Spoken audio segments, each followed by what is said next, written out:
تولد من در ترکستان بود، در ترکستان، معرب و سمرقند. زبان فارسی هم که من بچگی یاد گرفتم در همونجا بود، در منزل فارسی صحبت میکردیم. این زبان فارسی رو من با همین که فراموش کردم ولی همیشه با من بود.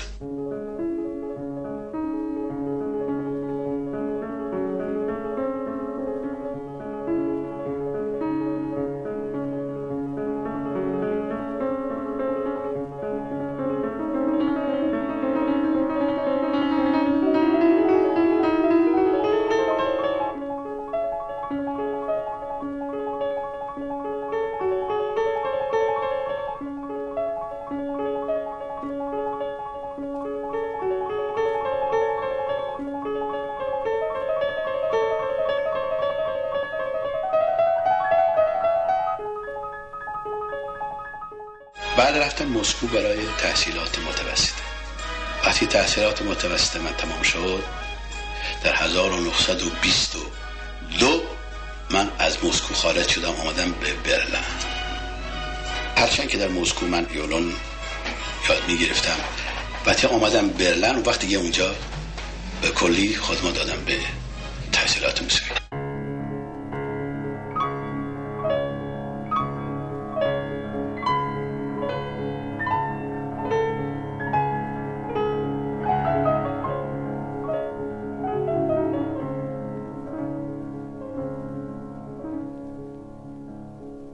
به من نوشتن که من برم طب تحصیل بکنم.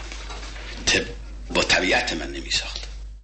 من وقتی که بچه بودم صوت به من اثر میکرد و در منزل ما گرامافون داشتیم، ولی اغلب موسیقی ایرانی بود، صفای ایرانی. مثلا هنوزم یادم میاد تار درویش خان، آواز حاجی حسین قلی خان. خب من نوشتم ای ساربان آهسته رو که آرام جانم می‌بری. ما نمیتونیم دائما در توی این موسیقی همینطور باشیم. بالاخره این موسیقی رو باید از این قفسش بیاریم بیرون، بندازیم توی عالم.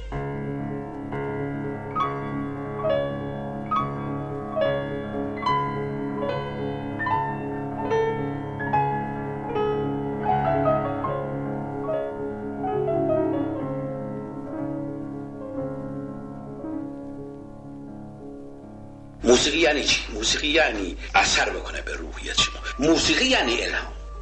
اگر الهام نباشه پس اون وقت قبول داریم از موسیقی خارج میشیم به دنیای دیگه. برای چی؟ جنس بشر محتاج موسیقی شد.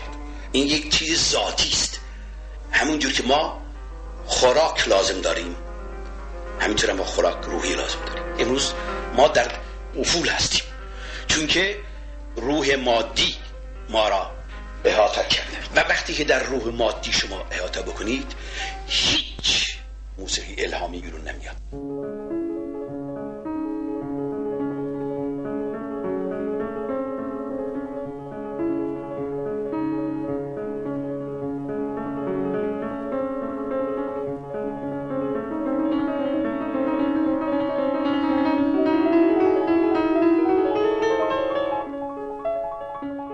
وقتی فکر کردم که میخوام سمفونی پرسپولیس درست بکنم، خواهی نخواهی انسان باید توی عالم روحیت ایرانی باید بشه.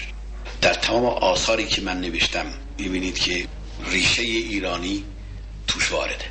قسمت اول شو گوش بدید، سطورهای خراب رو نشون میده، گریه من رو نشون میده. اون وقت مثل این که من از اینجا خارج میشم میبینم که اینا زنده شدن. خود داریوش میاد اونجا و اونهای دیگه که میان تعظیم بکنن. سوم میشم اون دیگه خیلی شخصیه، شکایت و گریه و چرا باید اینطوری بشه و فصل میشه امید، به امید آینده سمفونی تموم میشه. یک ایرانی بود خیلی آدم عالمی بود، اسمش فراموش کردم. با اون خیلی من کار میکردم در خصوص شعرا و سعدی و حافظ و عبید زاکانی و یادم میاد همون اولی که شوکت خواند بشنو از نه چون حکایت میکند و از جداهی ها شکایت میکند. این اصلا قلب منو گرفت و این حکایت هاش عالی. هنوزم یادم میاد حکایت هنوز نصفست. من محتاج طبیعتم، بچه طبیعتم.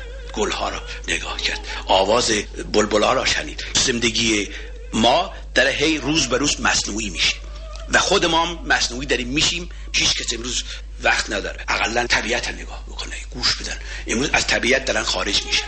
وقتی من در جنگل هستم تمامش برای من زیباست. صدای اون آب، صدای اون مرغ‌ها، پرنده ها، همش اینا زیباست برای من، چون که این طبیعی است. طبیعت اینا خلق کرده و موسیقی طبیعیه. اگه من خواسته باشم من میرم در طبیعت و بهترین موسیقی از طبیعت میاد بیرون. ولی اون صدایی که ما مصنوعی خلق کردیم من نمیتونم بگم زیباست. این صداهای مختلف از این چیز مصنوعی الکترونیک میاد بیرون. شما در چه حالی میشید؟ در اون عالمی میشید که مربوط به زندگی زیبای شما نیست. زندگی امروز به کلی ما را از بین میبره و ما پژمرده میشیم. موسیقی مصنوعی امروز مردم را پژمرده میکنه و زندگی قرن 20 خود به خود زندگی پژمرده است. شما مثل یه از مادری بپرسید که کدوم بچه هاتون رو دوست دارید؟ ممکنه اشتباه باشه ولی من تمام آثار خودم را مثل یک مادری است که دوست داره دوست دارم.